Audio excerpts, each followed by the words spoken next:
Bienvenue sur Santé Plus, votre émission de bien-être. Aujourd'hui, votre rubrique s'intéresse au VIH-Sida. Saviez-vous qu'une personne vivant avec le VIH-Sida peut se marier, avoir des enfants et vivre plusieurs années? Eh bien, c'est possible. Pour nous éclairer davantage sur cette maladie, nous avons invité sur ce plateau le docteur Koudjo Tokpanou. Il est spécialiste des maladies infectieuses et tropicales. Bonjour docteur. Bonjour madame la journaliste. Bienvenue dans votre émission. Merci à vous. Alors déjà, nous allons vous demander ce que c'est que le VIH et qu'est-ce qui différencie ce virus des autres virus. Merci bien. D'entrée de jeu, vous me permettez de vous remercier de m'inviter sur votre plateau. Et c'est la première émission que je fais avec vous. Et je vous encourage à aller de l'avant et à faire beaucoup mieux, beaucoup plus pour la santé de nos populations. Merci. Pour revenir à votre question, il faut dire que le VIH, ce n'est qu'un sigle. VIH, qui signifie virus de l'immunodéficience humaine. Et pour l'expliquer d'une façon beaucoup plus compréhensible, c'est le virus, donc un microbe, un germe, un virus, qui entraîne une détérioration, un affaiblissement, une perte, une diminution de l'immunité de l'homme. Et l'immunité, c'est quoi? C'est la force de l'organisme à réagir quand il est envahi par les bactéries, les germes. On peut dire autrement, l'immunité, c'est en quelque sorte l'état-major, c'est le système militaire qui protège notre organisme contre les envahisseurs que sont les microbes. Et donc, le virus VIH, ce qui le différencie des autres virus, c'est que quand lui, il arrive, sa première action, c'est d'attaquer de l'intérieur ce système militaire qui devait protéger notre organisme. Donc le VIH va s'intégrer au sein des militaires, des leucocytes, de tout ce qu'il y a comme globules, et affaiblir donc de l'intérieur de l'homme tout le système immunitaire pour pouvoir permettre aux autres microbes d'avoir le dessus sur l'organisme. Donc quelqu'un qui est malade du sida peut facilement souffrir d'autres pathologies? Bien sûr, ce sont ces autres pathologies que nous appelons des infections opportunistes. Vous voyez déjà le terme opportuniste, c'est que ces bactéries profitent de la diminution créée par le VIH pour pouvoir agir maintenant sur l'organisme, pour rendre l'organisme malade. Donc c'est des opportunistes. En somme, ces bactéries sont là avec nous dans le corps humain, mais en temps normal, si notre immunité est forte, les bactéries ne peuvent rien faire. Alors, qu'est-ce qui différencie le VIH des autres virus que nous connaissons? C'est déjà dans sa structure biologique ou biochimique. Le VIH n'a pas la même composition que les autres. D'accord? Et l'autre chose, pour que les gens puissent comprendre, c'est dans son mécanisme d'action que je viens déjà de dire. Il rentre dans l'organisme humain, il rentre dans nos cellules et profite des ressources de nos cellules pour pouvoir se multiplier. N'est-ce pas? Et ensuite, dans son mécanisme d'action, ce n'est pas la même chose.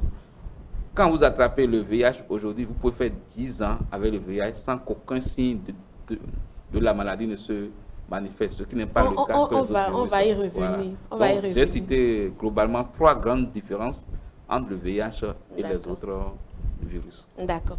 Alors, faites-nous un bref rappel des modes de transmission du VIH. Les modes de transmission du VIH, depuis 80 qu'on en parle, sont classiques et sont les mêmes. Nous avons d'abord le mode qui est le plus répandu, qui est le mode sexuel. C'est-à-dire, si un partenaire qui a le VIH a une relation sexuelle non protégée avec un autre partenaire qui n'a pas le VIH, il est très facile que la contamination soit faite. La transmission du virus soit faite par un rapport sexuel non protégé. Nous avons également le mode de la mère à l'enfant, qui peut se faire pendant la grossesse, c'est-à-dire au moment où l'enfant, le fœtus est encore dans le ventre de sa maman, qui peut se faire pendant l'accouchement, c'est-à-dire au moment où l'enfant passe par le tractus génital de sa maman, la transmission peut être faite, ou également au moment de l'allaitement. Donc une mère séropositive qui n'a pas pris des précautions au cours de l'allaitement pourrait contaminer facilement son enfant. Nous avons également le mode par le sang, qui également comporte plusieurs sous-modes. Nous avons le mode transfusionnel, c'est-à-dire lors des transfusions sanguines. Mais là, il faut que j'insiste en même temps pour que les gens ne prennent pas peur. Il y a un système de sécurité transfusionnelle qui est mis en place pour réduire au maximum à zéro le risque de transmission par le sang, Nous avons également les différents modes de par le sang qui sont par les piqûres. Et quand on utilise la même seringue pour faire une ingestion, que ce soit intraveineuse ou intramusculaire, d'un patient qui a le VIH vers un patient qui n'en a pas, on a de fortes chances de contaminer celui qui n'a pas. Nous avons également les coupures par des objets tranchants, tels que lors des scarifications à Tingbo, que les gens font au Bénin, ou bien les pédicures, manicures que les femmes aiment si tant, les coiffures également chez les coiffeurs, d'accord? C'est pour ça qu'il y a eu la célèbre anecdote ou bien histoire du professeur Mombi en ce temps, changement de la lame, d'accord? Donc quand ces outils sont utilisés pour des personnes vivant avec le VIH vers d'autres personnes, il y a des risques de transmettre donc le virus. Donc globalement, je crois que c'est les trois grands modes, mais qui parfois se coupent en différents sous-modes. Alors, comment est-ce que le VIH évolue vers le sida? Oui. Comment est-ce que l'infection évolue-t-elle? Votre question m'amène à préciser quelque chose. Ce que nous appelons des personnes vivant avec le VIH, c'est des individus, vous et moi, tout le monde, qui peut héberger le virus en son sein, dans son corps, sans être malade. De sida. De sida, sans être malade.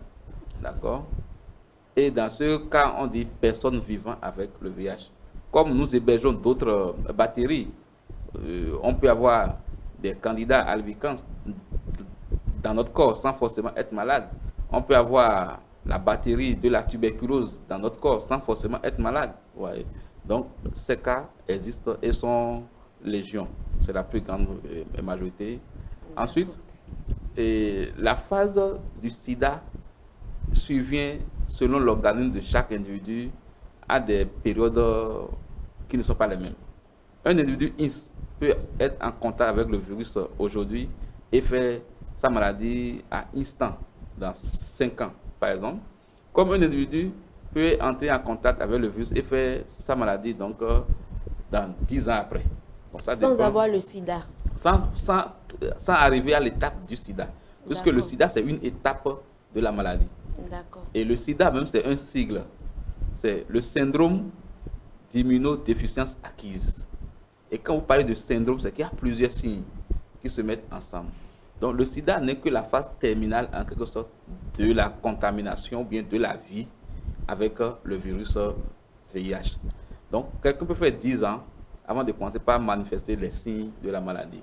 Et le sida, c'est la phase, en quelque sorte, terminale. Donc vous avez posé la question de savoir quel est le parcours d'un patient qui a été contaminé par le VIH jusqu'à la phase sida. Donc, je vais vous décrire un peu le parcours rapidement. Un individu entre en contact avec le virus aujourd'hui, d'accord? Et il a tout son temps d'abord. Le VIH va se manifester d'une façon brève dans son organisme par ce que nous appelons la primo-infection, c'est-à-dire la première infection donc, parce que le système immunitaire que j'avais décrit comme un mécanisme de militaire qui protège notre organisme va forcément réagir à cet envahissement. Et la personne va faire une fièvre, un rhume, des céphalées, donc va faire un syndrome que nous appelons syndrome pseudo-grippal. Donc ce n'est pas une grippe, c'est quelque chose, c'est des signes qui ressemblent aussi d'une grippe ou bien d'un paludisme. Mais ça va passer inaperçu.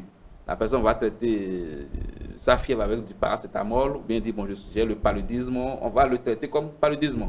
Ça, c'est la primo-infection qui va maintenant continuer son cours. Le virus sera en train d'imprégner petit à petit l'organisme, d'intégrer les cellules, de les détruire une à une pendant la période que son immunité le lui permet. Voilà. Si je prends quelqu'un qui va développer la maladie au bout de 5 ans, donc déjà à 5 ans, la personne serait totalement affaiblie de son système immunitaire. Toutes les cellules qui étaient censées le protéger vont disparaître. D'accord? Et en ce moment, vous allez constater que l'individu va pas faire des fièvres à répétition. c'est depuis la première fièvre qu'il avait eu à faire sur 3 jours. C'est ce que nous appelons dans ce contexte fièvre au long cours, qui dépasse 14 jours, donc qui dépasse 2 semaines.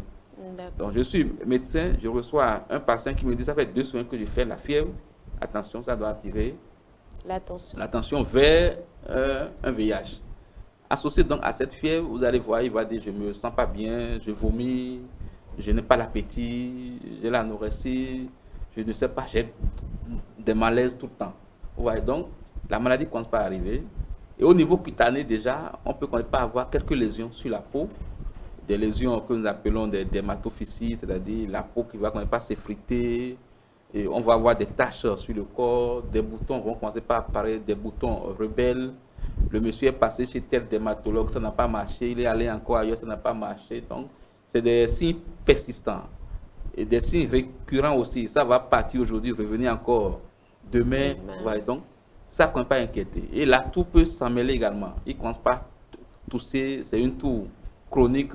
Avant, il toussait, il prenait son amoxicilline, ça calmait, mais aujourd'hui, il a consommé amoxicilline, ça n'a pas marché. Il a pris encore d'autres produits, ça n'a pas marché.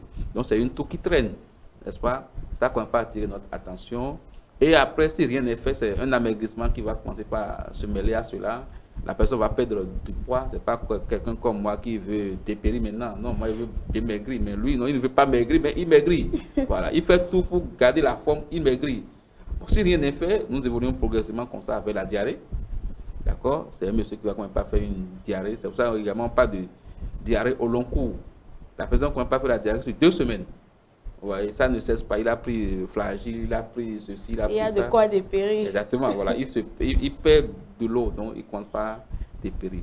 Nous évoluons progressivement donc vers le sida dans ce contexte.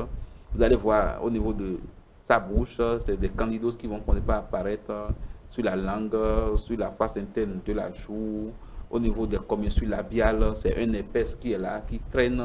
Voilà. Donc tous ces signes commencent par inquiéter donc, le patient qui va s'orienter vers un médecin et le médecin va dire d'accord, nous allons faire le test du dépistage du VIH et si c'est le VIH au cours du dépistage, ce sera découvert et on va dire voilà. Alors donc c'est tout un processus. Oui, c'est tout un processus et si rien n'est fait, il sera gravaté, il sera alité et donc à l'hôpital, il faut forcément qu'on l'hospitalise pour l'accompagner à se remettre sur pied. D'accord. Depuis l'apparition de la pathologie à la fin des années 70, il y a eu de nombreuses avancées par rapport au traitement. Parlez-nous un peu de ça. Oui, effectivement, il faut dire aujourd'hui, le VIH ne fait plus peur. D'abord à nous qui sommes agents de santé et nous amenons également les patients à ne pas avoir peur du VIH. Parce que dans les années 70, bon, c'était sorti, mais c'est vers les années 80, réellement que l'évidence du VIH a été mondiale. Où les gens ont pu quand même faire l'évidence qu'il y a une autre maladie qui sévit, qui tue actuellement et qu'ils ont étiqueté VIH et SIDA. Et en ce temps, il n'y avait pas de médicaments, surtout sous nos cieux des tropiques ici, des pays qui soient sous-développés ou en voie de développement, c'est toujours la même chose. Donc, sous nos cieux ici, il n'y avait pas de traitement. Donc, nous avons eu beaucoup de compatriotes qui sont morts du VIH. Ensuite, on a eu donc la trithérapie qui est arrivée. Mais cette trithérapie en ce temps n'était pas accessible également à tous les patients. Parce que moi, je me souviens, quand j'étais encore étudiant à la faculté, il fallait qu'un comité siège pour sélectionner les dossiers des patients qui sont éligibles à la prise en charge. Parce que c'était lourd aussi, c'était coûteux. Voilà. Donc, mais aujourd'hui, ça a évolué. Et en ce temps où je parle, c'est beaucoup de médicaments que les PVH prenaient. Mais aujourd'hui, c'est ramené à un médicament, une molécule. D'accord? Des fois, ça dépend des modes de traitement qu'on vous offre. Nous avons donc les modes où c'est un médicament que vous prenez le soir au coucher. Un seul médicament que vous prenez le soir au coucher. Mais ce seul médicament comporte déjà 3 différentes molécules. La prise en charge du sida est globale. D'accord. Nous avons la prise en charge médicale qui concerne les agents de santé et dont la base est les antirétroviraux, ARV.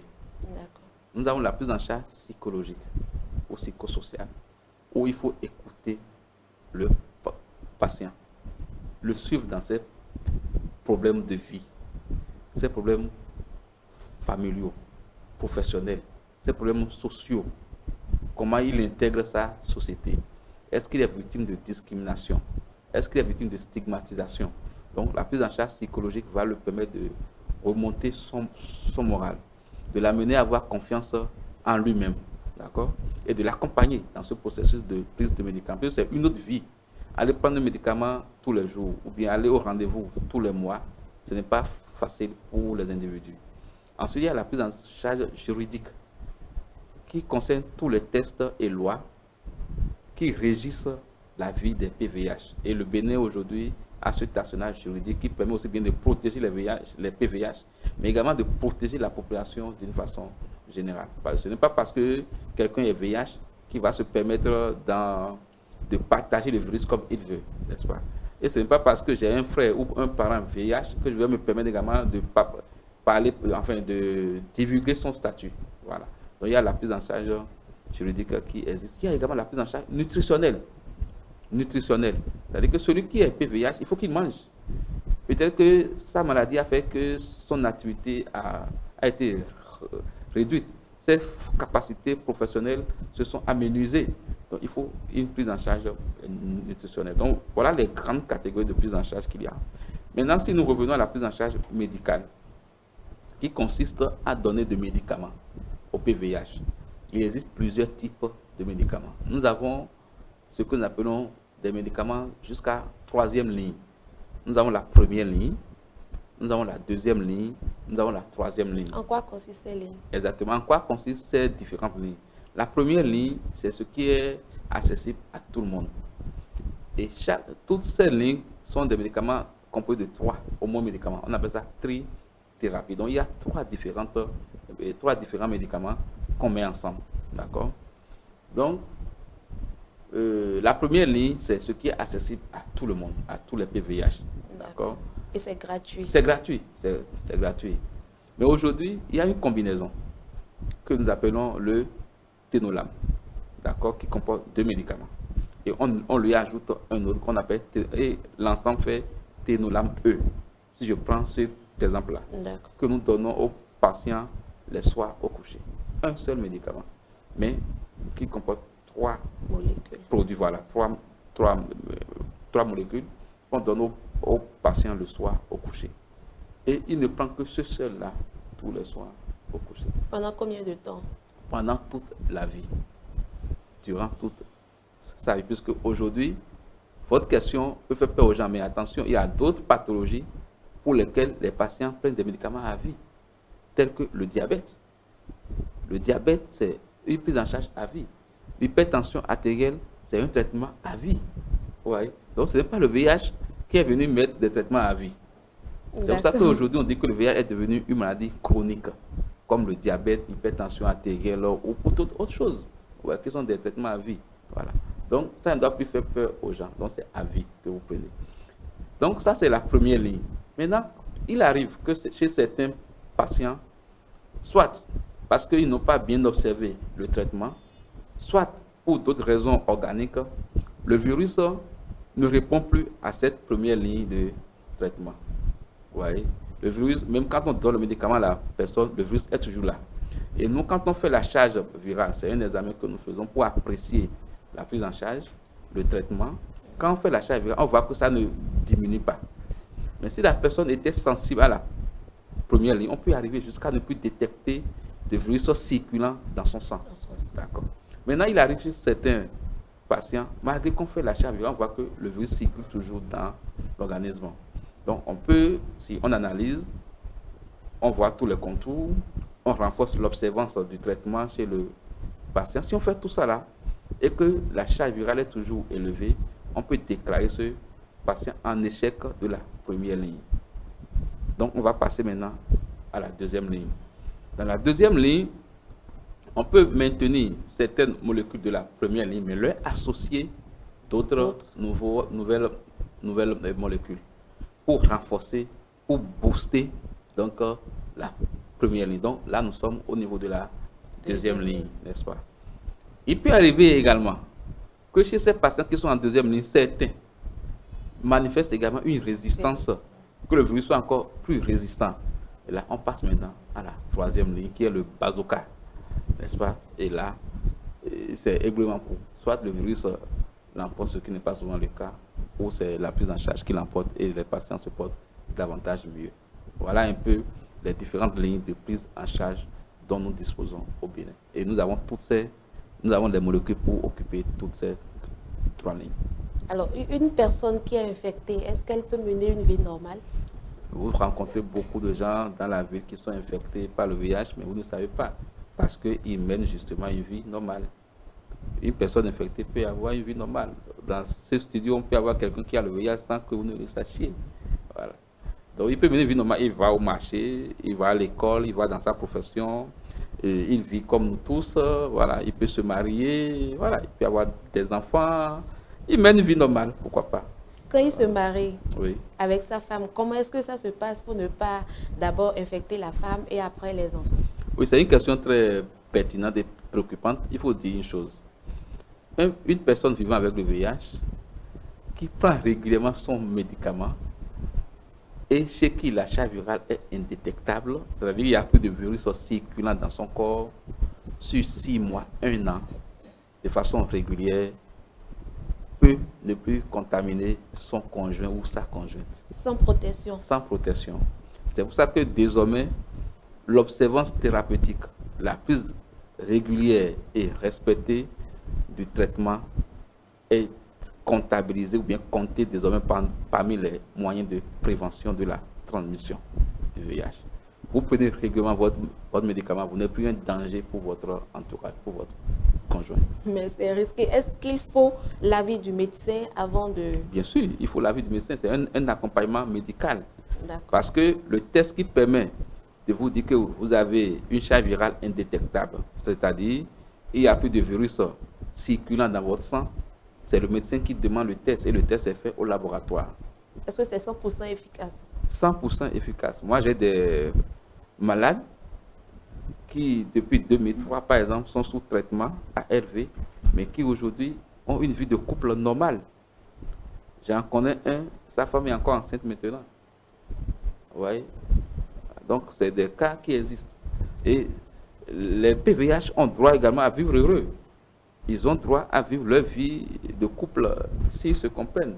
C'est vrai que ça a quelques difficultés parce que souvent, quand la femme est PVH ou bien quand l'homme est PVH et le second conjoint, le partenaire ne porte pas le virus, c'est ce que nous appelons les couples discordants ou bien séro-différents. L'un ou l'autre des partenaires ne veut pas donner son statut à l'autre. Ça pose un problème d'honnêteté dans le couple. Mais nous, les médecins, nous sommes obligés de respecter la volonté de cette personne et de l'accompagner. Dans tous les cas, à lui dire, donc, il faut informer ta conjointe, il faut informer ton conjoint. On peut arriver à les convaincre de le faire. Mais si la personne maintient son refus, nous sommes obligés, par les tests, de garder le secret professionnel jusqu'au moment où on constate qu'il devient un danger pour sa conjointe et il y a d'autres voies pour l'amener à informer son partenaire. D'accord. Et combien de temps cette personne peut vivre pendant d'années avec le VIH-Sida? Non, écoutez, c'est Dieu qui donne la vie, c'est Dieu qui la reprend. Aucun médecin ne peut fixer de temps pour un patient de vivre. Si le patient est observant, il prend son traitement, il va vivre même plus que quelqu'un qui a l'hypertension artérielle. Je m'explique. Vous avez une hypertension artérielle, ça veut dire que vous pouvez faire une crise cardiaque à tout moment, même que si vous prenez votre médicament. Si vous êtes hypertendu, même si vous prenez votre médicament régulièrement, vous êtes très bien suivi, ça n'exclut pas que vous fassiez des maladies cardiovasculaires, n'est-ce pas? Donc, si on prend un individu X qui a contracté son hypertension artérielle aujourd'hui, et un individu Y qui a contracté le virus du sida aujourd'hui, en même temps, n'est-ce pas? Celui qui a le sida peut vivre 25 ans s'il prend également son traitement, alors qu'au bout de 5 ans, celui qui a l'hypertension artérielle peut nous faire une crise cardiaque et mourir. Celui qui a le diabète peut faire un déséquilibre de son diabète, rentrer en coma et mourir, alors que le PVH serait en train de continuer sa vie avec son médicament à côté. Donc on ne peut pas estimer les choses en matière de durée de vie, dire catégoriquement tu as le sida, dans 10 ans on te donne, tu vas mourir, c'est faux. Ça ne se passe pas comme ça. Qu'est-ce qui est fait sur le plan national depuis que cette infection a été enregistrée au Bénin? Qu'est-ce qui est fait pour lutter contre le sida? Beaucoup de choses sont faites. D'accord. D'abord, il y a eu au ministère de la Santé beaucoup de programmes, beaucoup de projets qui ont été animés. Aujourd'hui, donc, il y a le programme santé de lutte contre le sida qui est la structure opérationnelle du ministère de la Santé, qui intervient dans la prévention du VIH, dans la prise en charge du VIH, dans la formation des agents à prendre en charge le VIH. À côté de ça, il y a également le Conseil national de lutte contre le sida, la tuberculose, le paludisme, les hépatites virales, les IST et les épidémies, que nous appelons en sigle le CNLSTP, qui est un secrétariat permanent de la présidence de la République, qui organise toutes les stratégies possibles pour aller à l'élimination du VIH-Sida. Aujourd'hui, cette structure, le secrétariat que j'appelle le CNLSTP, est en train d'élaborer un plan global d'élimination des maladies prioritaires, dont le VIH. Donc un travail est fait. Et le président de la République est informé au fur et à mesure des différentes activités qui sont menées. Il y a la Fondation Claudine Talon aussi, qui a une structure aujourd'hui qui intervient dans la lutte contre la transmission mère-enfant du VIH. Donc cette fondation s'attaque aussi donc à tout ce qu'on peut faire pour empêcher que le virus ne passe de la mère à l'enfant. Il y a dans chaque unité, dans chaque ministère, ce qui est appelé unité focale de lutte contre le sida. Parce que le sida a dépassé également le monde médical et est devenu un problème professionnel, un problème économique, un problème démographique. Donc, tous les ministères ont une unité de lutte contre le VIH. Donc, toutes ces actions combinées concourent donc à la lutte contre le VIH, à la prévention, pour pouvoir permettre à la population quand même de ne pas être contaminée et que nous puissions aller à l'élimination, ou bien en tout cas à la réduction de l'incidence du VIH au sein de la population. Et est-ce qu'on peut dire que ces différentes mesures sont efficaces vu les résultats obtenus jusque-là? Bien sûr que ces mesures sont efficaces parce que le Bénin, si vous prenez les pays qui nous entourent, le Nigeria a un taux supérieur au Bénin autour de 2 et quelques, le Togo est autour de 1,7%, mais le Bénin est resté toujours à 1,2%. Vous voyez, donc nous sommes dans un taux stable. La population augmente, mais le taux reste stable. Ça veut dire que le taux ne s'accroît pas avec la démographie, n'est-ce pas? Donc ça veut dire qu'on est en train de faire des efforts et les résultats de ces efforts sont là. Donc on peut se réjouir. Il y a des efforts à faire. C'est de régresser, par exemple, partir de 1,2 à 1%. Et pourquoi pas venir vers les 0%? Donc c'est un travail continu. Ce n'est pas un travail du jour au lendemain. C'est un travail qui va prendre du temps en matière de conscientisation de la population, sensibilisation, que les PVH prennent le médicament et que les médicaments soient disponibles. Donc, c'est tout un travail à la chaîne. Merci, Dr Koudjo Tokpanou. Nous sommes pratiquement à la fin de cette émission. Mais avant de clôturer, nous allons vous demander si vous avez un dernier mot. Le dernier mot que j'ai, c'est de remercier toutes les structures qui s'impliquent dans la lutte contre le VIH, à commencer donc par le ministère de la Santé, à commencer par le Conseil national de lutte contre le sida, la tuberculose, le paludisme, qui est une structure rattachée donc à la présidence et qui fait beaucoup d'efforts aujourd'hui dans ces différentes activités. C'est les partenaires aussi qui interviennent, qui mettent les moyens à disposition. C'est les malades également, pour leur dire le VIH n'est pas la fin du monde. On peut vivre avec le VIH pendant longtemps, pendant toute la vie, et vivre même au-delà de son espérance et voir qu'on peut vivre avec le VIH. Il y a également les agents de santé qu'il faut également remercier pour leur attitude à comprendre les gens, à les accompagner. Parce que si vous n'êtes pas agent de santé, vous allez penser que les gens ne font rien. Venez dans nos hôpitaux pour voir comment les agents de santé s'impliquent réellement dans la prise en charge des gens. Et souvent les PVA, ils sont démunis, ils viennent à l'hôpital sans rien. Et il faut que les agents de santé parfois cotisent de l'argent pour pouvoir leur venir en aide. Il faut le dire pour que les gens le sachent. Il faut vraiment le dire pour que les gens le sachent. Nous cotisons parfois de l'argent pour supporter tel malade, secourir tel autre malade. Ouais, donc mes remerciements vont à tout ce monde, mes encouragements aussi, et que le VIH n'est pas la fin du monde. Il y a encore de l'avenir devant. Merci beaucoup. Merci beaucoup, Dr Koudjo Tokpanou. Je rappelle que vous êtes spécialiste des maladies infectieuses et tropicales. C'est bien ça. Alors, chers amis téléspectateurs, c'est la fin de notre rubrique. Merci pour votre fidélité et à très bientôt pour d'autres thématiques.